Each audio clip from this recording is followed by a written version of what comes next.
साकी बाबा कदम. प्रकरण 11. त्या दिवशीचा कलकत्त्यातला प्रयोग फारच बहारदार झाला. बंगाली मंत्रिमंडळाचे सदस्य सर्कशीला आले होते. प्रोप्रायटर रामय्यांच्या सर्कशीवर ते सर्वजण बेहद्द खुश झाले होते. श्यामनं त्या दिवशी वाघ, सिंह, बिबळ्या, बॉबी आणि जाग्वार या सर्वांना एका ताटात खायला लावलं. सहभोजन असं माईकवर या कामाचं वर्णन करण्यात आलं. निरनिराळे पक्ष आणि राजकीय मतभेद विकोपाला गेलेल्या बंगाली नेत्यांना वाटलं की बंगालच्या जनतेला नव्हे तर अस्थिरता माजलेल्या भारत देशालाच सर्वांना गुण्यागोविंदानं राहायला भाग पाडणारा असा एखादा जबरदस्त रिंग मास्टर हवा आहे काही काळ तरी. झोल्यावरच्या कामातही श्यामनं ट्रॅम्पीज करून दाखवली. एका झोल्यावरून दुसऱ्या झोल्याला पकडण्यापूर्वी हवेत 3 उलट्या गोलांट्या घ्यायच्या आणि मगच दुसऱ्या झोल्याला पकडायचं. साकीबरोबर त्यानं तिच्या कमरेला धरून जे सुदर्शन चक्र केलं तेव्हा टाळ्यांच्या कडकडाटानं तंबूचं छत देखील कंपायमान झालं. इतके प्रयोग झाले, पण अनेक प्रयोगात दिसून येणारं ते श्यामचं कौशल्य पाहून जमलेले सदस्य थक्क झाले. साकीबरोबर कसरत करताना त्या दोघांनी मानवी शरीराची अत्यंत कठीण आणि अतर्क्य अशी केलेले कमान पाहून एका बंगाली दानशूर प्रेक्षकानं श्याम आणि साकी यांना 500 रुपयांचं इनाम दिलं. पण साकीनं ते घेण्याचं साफ नाकारलं. पण धूर्त श्यामनं ते नाकारलं नाही. त्यानं त्या बक्षिसाचा स्वीकार केला आणि लगेच माईकजवळ जाऊन जाहीर केलं, ही 500 रुपयांची रक्कम मी कलकत्त्याच्या अनाथालयाला दुधासाठी दिली आहे. हे त्याचे शब्द ऐकताच मगापेक्षा जोरात टाळ्यांचा गजर झाला.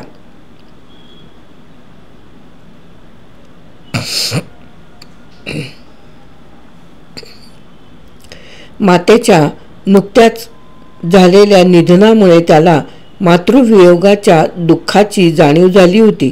मातृप्रेमाला भुकेलेल्या केविलवाण्या कोवळ्या बालकांना दुग्धपानासाठी आपल्या बक्षिसाची सर्वच्या सर्व रक्कम देणाऱ्या या निर्णयानं त्यानं प्रसंगाचं औचित्य खासच राखलं होतं. प्रोप्रायटर रामय्यांच्या मनात बऱ्याच दिवसांपासून एक कल्पना घोळत होती, सर्कस पाहायची. ज्या मुलांची आर्थिक ताकद नाही अशी शेकडो मुलं सर्कसीच्या बाहेर उभी राहून शिकारखाना आणि जाहिराती यांवर समाधान मानून परत जात होती. तेव्हा अशा गोरगरीब मुलांसाठी त्यांना एक प्रयोग फुकट करण्याची इच्छा होती. अमेरिकेत काही सधन लोक शहरातील गरीब मुलांसाठी स्वतः खर्च भरून असा प्रयोग करतात. हे प्रोप्रायटर रामय्यांना ठाऊक होते. ती प्रथा त्यांना इथं कलकत्त्यात सुरू करायची होती. सगळ्या मुक्कामात बालगोपालांसाठी एक प्रयोग फुकट केल्यानं काही नुकसान होणार नव्हतं. आणि आता श्यामनं आपला निर्णय जाहीर करताच रामय्या माईकजवळ येऊन म्हणाले, कलकत्ता शहरातल्या अनाथालयातील मुलांना परवा दिवशीचा खेळ आम्ही मोफत करणार आहोत. 12 वर्षाखालील गरिबांच्या मुलांना मोफत पाहायला मिळेल. तिसऱ्या दिवशी अक्षरशः गोकुळात गेल्यासारखं वाटू लागलं. मला मुलामुलींच्या कोलाहलानं सर्कसचं आवार भरून गेलं. नंदिनीताईंनी त्या दिवशी जमलेल्या छोट्या प्रेक्षकांना मोफत खाऊसाठी पुन्हा 500 रुपये खर्च केले. कदाचित त्यांना वाटलं असावं, निदान या बालगोपाळांच्या समाधानाचं आणि संतोषाचं पारितोषिक म्हणून आपल्याला एखादं गोंडस बाळ व्हावं. 5 वर्ष लग्नाला झाली होती तरी अजून पुत्रसंभवाची कोणतीच लक्षणं दिसत नव्हती. तसं काही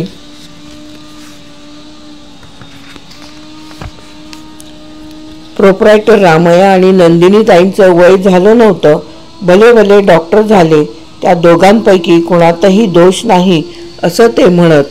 मग असं का व्हावं? नंदिनीताई सर्कसच्या व्यापात जातीनं लक्ष घालीत, पण अंतर्यामी त्या काहीशा निराश होत्या. सर्कसच्या मुलांसाठी मोफत केलेला खेळ फारच गाजला. कलकत्त्यातल्या बंगाली दैनिकांनी आणि साप्ताहिकांनी सर्कशीच्या संचालकांचं मनसोक्त अभिनंदन केलं. बंगाल हा मुळात सर्कस वेडा प्रांत. सर्कस मग ती कसलीही असो, पहिल्या दिवसापासून ते शेवटच्या दिवसापर्यंत सारे खेळ हाऊसफुल्ल व्हायचेत. त्यात दी ग्रेट रेड इंडियन सर्कसच्या कसरतपटूंच्या नैपुण्यानं आणि रामय्यांनी अनाथ आणि गरीब मुलांसाठी मोफत केलेल्या खेळामुळं तिची लोकप्रियता द्विगुणित झाली. ठिकठिकाणी सामाजिक संस्थांनी प्रोप्रायटर रामय्या, नंदिनीताई आणि श्याम यांचे सार्वजनिक सत्कार केले. साकी ही उपस्थित असायची. कलकत्त्याचा मुक्काम हलणार होता. सर्कस रंगूनला जायची. रंगून नंतर पूर्वेकडील देशांचा दौरा करायचा प्रोप्रायटर रामय्यांचा मानस होता.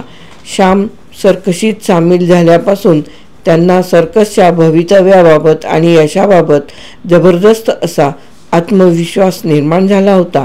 सर्कसचे मॅनेजर होते अच्युतन, पण ते देखील आताशी महत्त्वाच्या निर्णयापूर्वी श्यामचा सल्ला घेऊ लागले. खेळाडूंमधले भांडणतंटे, पगारवाढ, प्रेमप्रकरण आणि त्यापासून निर्माण होणारी लफडी अच्युतांना सोडवावी लागत आणि श्याम वयानं लहान असूनही त्याचं मार्गदर्शन लाभदायक ठरत होतं. पण एक प्रेमप्रकरण नव्हे, जवळजवळ तसलाच प्रकार मात्र बऱ्याच दिवसांपासून धुमसत होता. फ्रेंच कसरतपटू अँटोनिओ आणि त्याच्यासोबत अनेक कामांत जोडीनं काम करणारी फ्रेंच युवती मारिया यांचं एक लफडंच होतं. ते दोघे प्रियकर आणि प्रेयसी आहेत असं वरकरणी वाटायचं, पण त्यांची वारंवार भांडणं व्हायची, कधीकधी मारामारी देखील. असं का होतंय, त्याचं मूळ कारण कशात आहे हे कुणालाच कळत नसे.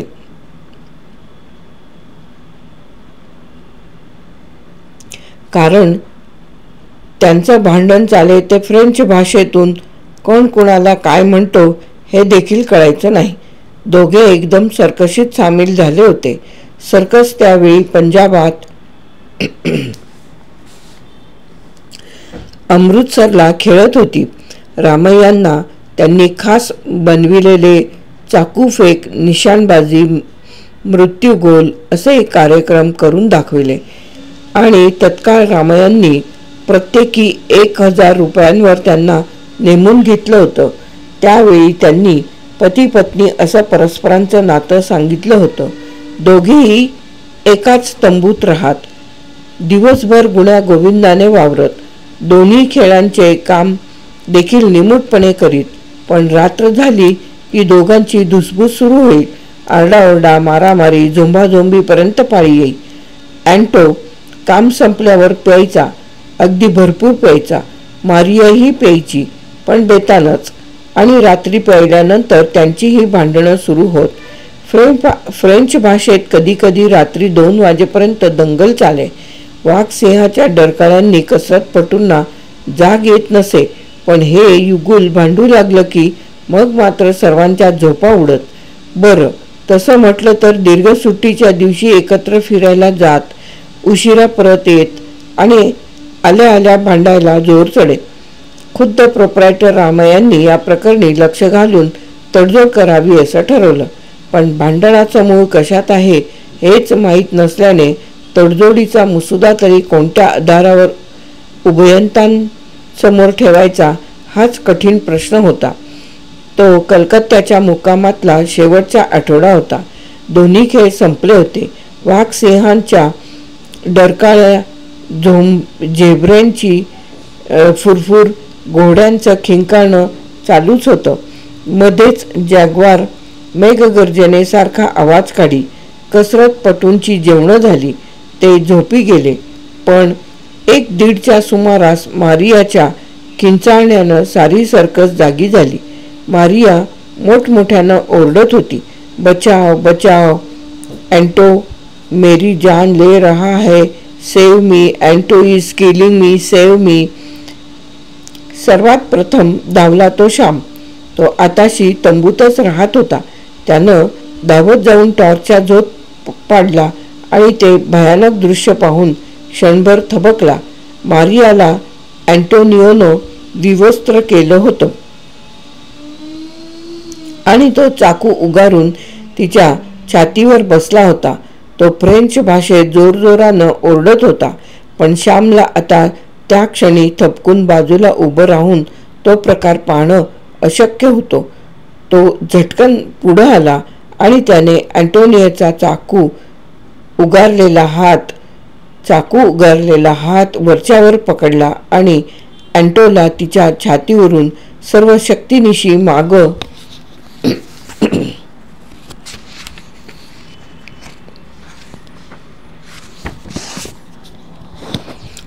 खेचला. अँटोनियोने श्यामला चावण्याचा प्रयत्न केला, पण त्यानं त्याला तोंडावर एक ठोसा मारून जमिनीवर ढकलला. बाजूला असलेली बेडशीट लाथेनं मारियाच्या अंगावर फेकली. श्यामच्या हातातून खाली पडलेला टॉर्च अजूनही प्रज्वलित होता. मारियानं बेडशीटमध्ये आपलं विवस्त्र शरीर लपेटून घेतलं. भीतीनं ती थरथरत होती. मॅनेजर अच्युतन, साकी, बँडमास्टर डाफरीन ही मंडळी इतक्यात तिथं धावत आली. अँटो ओरडत होता, leave me, I want to stab the bloody girl. सोड सोड, मला ठार मारायचंच तिला. हॉटेलवर प्रोप्रायटर रामय्यांना फोन गेला. नंदिनीताई आणि रामय्या काही मिनिटांच्या आतच सर्कसवर पोहोचली. मारिया एका कोपऱ्यात बेडशीट गुंडाळलेल्या अवस्थेत हुंदके देऊन रडत होती. Save me, he will now kill me any moment. तरी बरं, इतरांशी बोलताना ती इंग्रजीत बोलायची. काय तमाशा चालवलात तुम्ही लोकांनी. निळसर सिल्कच्या गाऊनचा बेल्ट बांधत प्रोप्रायटर रामय्या उद्वेगाने म्हणाले. पण अँटो बोलला नाही. विस्तवासारखे लाल निळे डोळे त्यानं मारियावर स्थिरावले होते. मारिया, काय प्रकार आहे. किती दिवस मी पाहते आहे. सांग बरं, का भांडता आपसात तुम्ही. नंदिनीताई मारियाजवळ जाऊन म्हणाल्या, त्यालाच विचारा. आजवर गप्प बसले, आता याची सगळी कुलंगडी बाहेर काढणार आहे. याची आणि कुलंगडी? हो, सांगितलं तर विश्वास नाही बसायचा. हा कोण आहे का ठाऊक? कोण? हा आहे आंतरराष्ट्रीय.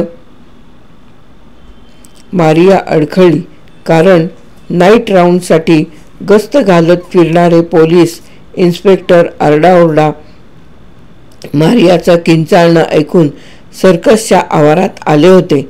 आपल्या स्टाफसह त्यांनी मारियाच्या तंबूत प्रवेश केला होता.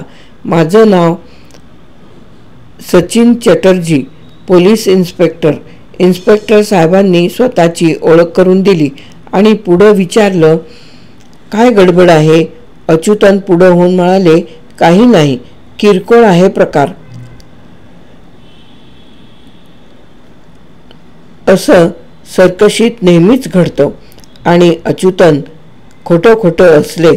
कुणाचीही कल्पना नसताना मारिया स्वतःभोवती लपटलेल्या बेडशीट सहित उठून उभी राहिली आणि म्हणाली, प्रकार किरकोळ मुळीच नाही.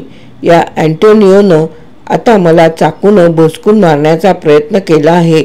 या श्यामनं मला सोडवलं नसतं तर माझं प्रेतच तुम्हाला इथं दिसलं असतं. इन्स्पेक्टर चॅटर्जींनी कॉटसमोर पडलेला चाकू पाहिला. श्यामकडे एक वार दृष्टी फेकली आणि अच्युतनला म्हणाले, सर्कसचे मालक कोण आहेत. रामय्या पुढे आले आणि म्हणाले, मी professor Ramayya. Mister Ramayya, I want to arrest this man. Was it his name? What is his name? Antonio, Maria तत्परतेने उद्गारली. Yes, Antonio. मला याला अटक करायची आहे. पण हे त्यांचं आपसातलं भांडण आहे. सर्कसच्या आवारात हा प्रकार आहे. आपण याला उगाच भलतं महत्त्व देत आहात असं मला वाटतंय. आम्ही मिटवतो त्यांचे मतभेद. नो, प्रकार कुठेही घडो, आमच्या पोलीस स्टेशनच्या हद्दीत या माणसानं या बाईला जीवे मारण्याचा प्रयत्न केला आहे. हा प्रकार भारी गंभीर स्वरूपाचा आहे. Attempt to commit murder. खुनाचा प्रयत्न आहे. इंडियन पिनल कोडातल्या 307 कलमाखाली हे भारी स्वरूपाच्या गुन्ह्याचं कृत्य आहे. प्लीज इन्स्पेक्टर साहेब, ऐसा न कीजिए. भांबावलेले अच्युतन मध्येच हिंदीत बोलून गेले.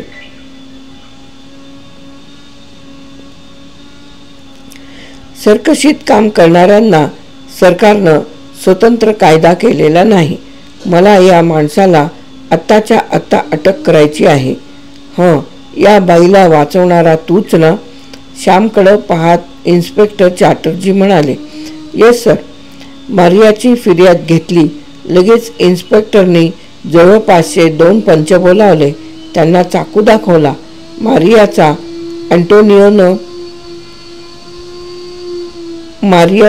अँटोनियोनं फाडून चिंध्या करून टाकलेला फ्रॉक आणि पेटीकोट दाखवला आणि दोन्ही वस्तू पंचनामा करून जप्त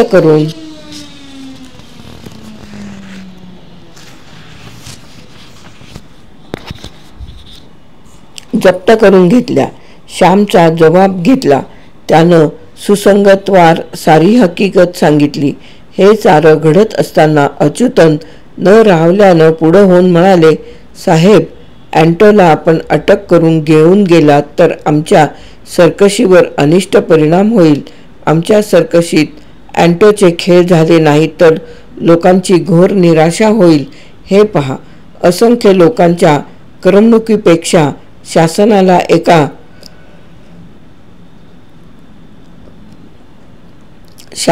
एका जीविताची सुरक्षितता ही अधिक मोलाची आहे. मारियाच्या जीवावर उठलेल्या अँटोवर आम्ही खटला दाखल केल्याशिवाय राहणार नाही. तुम्ही आता या प्रकरणात ढवळाढवळ न करावी हे उत्तम. प्रोप्रायटर रामय्या, तुमच्या मॅनेजरना जरा सांगा समजावून. अच्युतन हताश होऊन बाहेर आले. प्रोप्रायटर रामय्या, नंदिनीताई आणि अच्युतन एकत्र येऊन बराच वेळ बोलत थांबले. मारियाची फिर्याद प्रदीर्घ होतीच, पण शेवटी सही करताना मारिया इन्स्पेक्टर चॅटर्जींना म्हणाली, साहेब, मला आणखी काही सांगायचं आहे. बोल. इथं भिण्याचं काही कारण नाही, पण मला जे सांगायचं आहे ते इथं सांगायची इच्छा नाही. असं एवढ्यात पोलिसांनी पकडून ठेवलेला अँटोनियो मोठ्यानं ओरडला. Maria, think again. विचार कर. मी एकटाच कोसळणार नाही, तुलाही घेऊन पडेल. बेशक. मारिया इन्स्पेक्टर चॅटर्जी यांच्या समवेत बाहेर आली. पोलीस बंदोबस्तात अँटोनियोची कस्टडीत रवानगी करण्यात आली. मारिया आणि श्याम यांना इन्स्पेक्टरनी आपल्या ऑफिसमध्ये आणलं. मारियाची हकीकत ऐकत असताना श्याम आणि इन्स्पेक्टर चॅटर्जी दोघेही आश्चर्याने थक्क झाले होते. प्रकरण 11 येथे समाप्त. साकी बाबा कदम.